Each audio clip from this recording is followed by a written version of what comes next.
ঘুমিয়ে নতুন করে স্বপ্ন দেখার কি আছে বলো তো? ওই তো সব আবছা আবছা উল্টো পাল্টা কিছু দৃশ্য, কোনো কিছুরই তেমন প্রকাশ নেই তাতে। কিন্তু জেগে জেগে যেসব স্বপ্ন দেখি সেগুলো বাস্তবের মতোই স্বচ্ছ।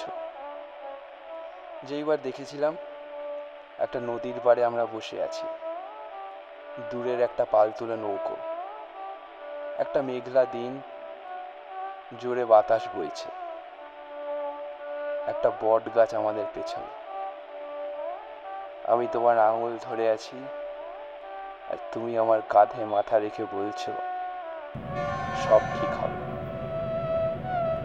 আর এখন এই অন্ধকার রাতের দিকে চেয়ে আমি বলে দিতেই পারি, কোনো এক পৃথিবীতে আমরা এইভাবে বসে আছি, দুজনের পাশে, কিংবা ভবিষ্যতে পাশাপাশি ঠিক এইভাবেই বসবো আমরা এই পৃথিবীতে।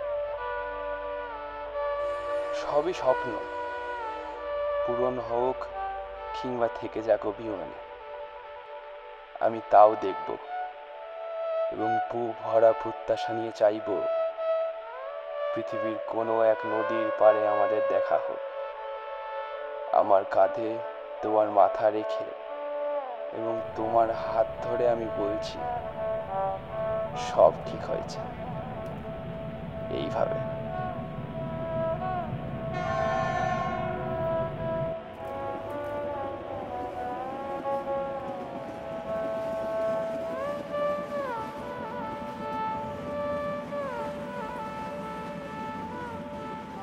এতক্ষণ শুনছিলাম শুভ্রজ্যোতি বিশ্বাসের কণ্ঠে স্বপ্ন কবিতাটি।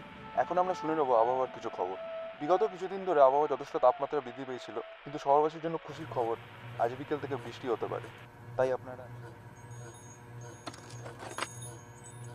মা, ও মা, রেডিওতে বললো বৃষ্টি আসছে, ছাদে কি জামা কাপড়গুলো তুলবো?